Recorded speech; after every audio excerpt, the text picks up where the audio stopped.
What is up, everybody, and welcome to FLW Videos. In today's episode, we're covering an extremely cool announcement, and that is Niantic talking about Generation 4. A trailer was released on Twitter that you can check out. We will be reviewing the trailer, by the way, because there is a little bit of a kind of a hidden gem that is going to mean something incredible for the Halloween event. I know initially a lot of people thought that the Ghost type would be released. That is still possible, but the main focus on this trailer was actually the Gen 4 starter. So we're going to be reviewing the trailer briefly, talking about it, and then we will review those Pokemon, talking about what's going to be the best one, what's going to be the worst one, and then finally talking about something that was at the end of the trailer, which is absolutely insane. I will say that it does involve a legendary Ghost type Pokemon from Gen 4. Maybe that narrows it down for you. If not, we will be talking about it. But with that being said, let's go ahead and get into the episode. Okay, so we've got some trails in the snow. Is that a Turtwig? I believe it is. Let's go ahead and move on to the next one. There is Chimchar just sleeping in a cave, you know, just doing Chimchar things. And then finally, what else we got? The water type starter Piplup. Underneath the ice, though, didn't get as much of a reveal as the other Pokemon. Ooh, but what is that? That only happens for a brief second, but we need to review this. Go ahead and check out those glowing eyes. So what Pokemon could this be that has this menacing look? To me, it looks like Giratina, and I'm not the only one who thinks that. Reversal also pointed it out reviewing the trailer. I went ahead and just kind of like asked people on Twitter what they thought this Pokemon was, and it was pretty much unanimous that it was Giratina, which means that it could theoretically be put in as a legendary raid boss once Mewtwo ends up being done.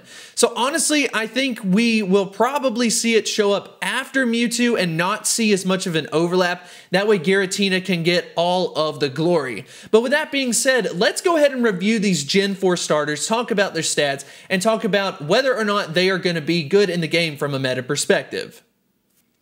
Okay, so the first starter that I want to talk about is Infernape, a dual-type Pokemon of fire and fighting with a max EP of 2,464.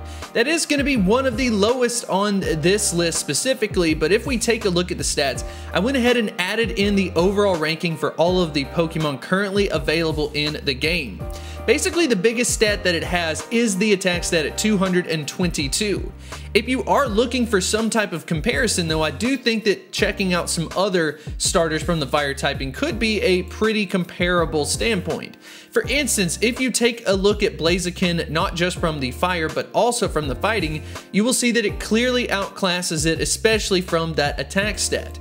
If you are curious about Charizard and how it ranks out, it actually has a little bit higher of an attack stat and will be more valuable, at least for now, from the fire typing, mostly for the fact of having Blast Burn, and Infernape will not get it until its community day comes, but there is no telling when that's going to happen.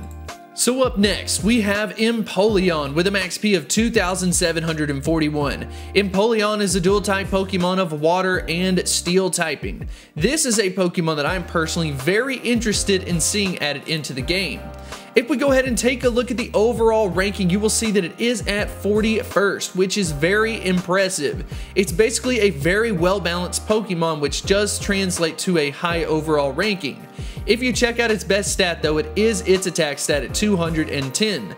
That's not fairly untypical for a steel type to not have quite as high of an attack stat, but hey, it could end up being incredible. It just really depends on the moveset to see how it's going to function. If you are curious about some comparisons, if we go ahead and pull up versus a Feraligatr, you've got an attack stat of 205, so it does outclass it, at least from that perspective. Stamina and defense is somewhat relatable to each other, so the overall ranking is not too much different. But then again, because it has a higher attack stat, it could end up performing better. Up next is the Swampert comparison. Swampert is a monster when you're talking about from a statistical standpoint. Having that dual typing of ground does make it an interesting Pokemon, but basically for Swampert, its lowest stat is its defense stat, but honestly we can get around that, especially from an attacking perspective, so who knows, they could end up being very comparable, but a welcomed addition to the series. Up next is Torterra. If we go ahead and take a look at Torterra, this is a Pokemon that will catch people by storm, especially once it gets a community day. We have a max HP of 2,825, a dual type of grass and ground typing. When we go ahead and take a look at the stats, Torterra is actually the highest overall ranking among all of the Gen 4 starters from a statistical standpoint.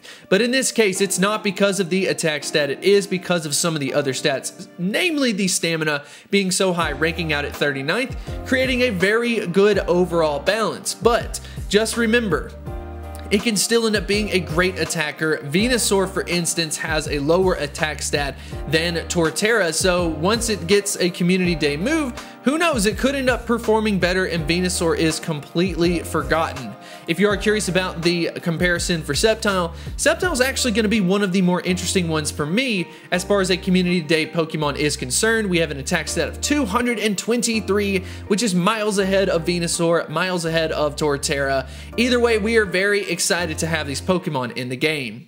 Now, we did predict that Giratina would be added in for the Halloween event, and wow, what an incredible Pokemon that we will see added into the game. There are technically two forms of Giratina, but to be honest, I do think that the alt form will probably be put in first.